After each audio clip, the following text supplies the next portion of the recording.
4th time now to South Africa, and for various different reasons. The first time was when I was on tour with around the first album, which was about 2000, 2001. I might be completely lying, so don't hold me to that. You'll be like, which part of the year, 2001?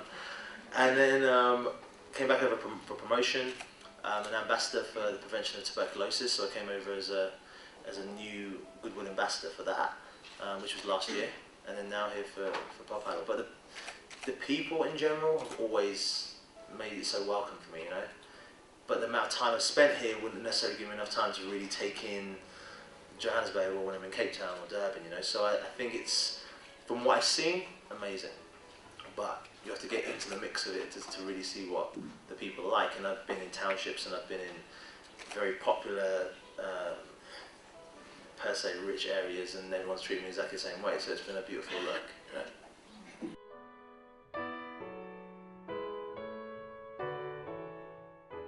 Do you know, I think we're all playing our part in however big or small it may be. It's always a catch-22 when you say, I'm doing this because I really wanted to walk 100 kilometers across the Kenyan desert. No, I didn't really want to be walking 100 kilometers across any desert, if I'm being honest. But what was the purpose for doing that? Because I knew that I was fit enough and I could do this distance with a lot of other able-bodied people, and maybe not so able-bodied people in the terms of Peter White, who was blind Radio 4 DJ, who was about to do the whole distance with us, who completed it, which made me feel like I should be sprinting this whole thing backwards and forwards. So I can't complain at all.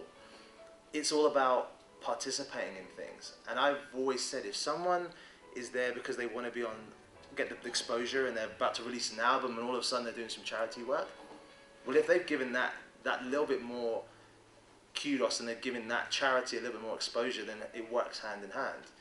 To be like, oh yeah, well, you're doing it for exposure? Yeah, do it for more exposure then. Put more albums out and keep doing charity work, because it's you guys that are going to give this charity the exposure, period. So it kind of works hand in hand.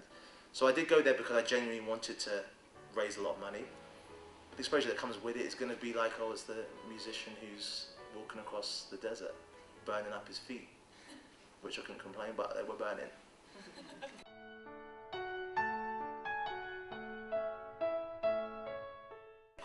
Of course, I think it's, but you have to be able to want to do it. When you try and force people into things, they always want to tend to resist. So for me, it was like, if you're clever, you can see both sides of it. Do you know what I mean? If you're an artist or if you're an entertainer in general, who's just like, you know what, I can't think of anything worse than walking across a desert, and I don't really care about the charity either, but I'm going to have my name on radio 24/7, I'm going to be in the magazines covering it, and it's going to make my album sell some more records. Get on that desert trek and keep it moving. I'm just trying to like be a bit more real about charity work, because people sort of feel it can be a drag in some way, but if you want to use it to your advantage, then use it to your advantage, because it just works tenfold for that charity. So definitely encourage it, because we're in a very fortunate position to be able to do what we do. Just a little to kind of give away. I was 10 days I was away, and there's people that when we left the desert who are still in the same situation, who are still trying to work out how they're going to have shelter and how they're going to get their food. I mean, I literally was given that for 10 days, then I go back to my home in Miami and London. What right have I got to say that you can't go out there and give something to these people? I mean, they're still living that now, regardless of the work we did.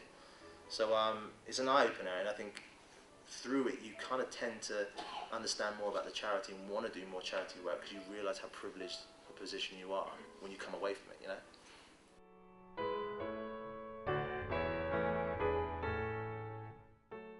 Do you know what? If I'm being honest, I didn't follow rugby, so I don't know if they're going to take titles, going to lose titles, going to keep a title that they had or hadn't got.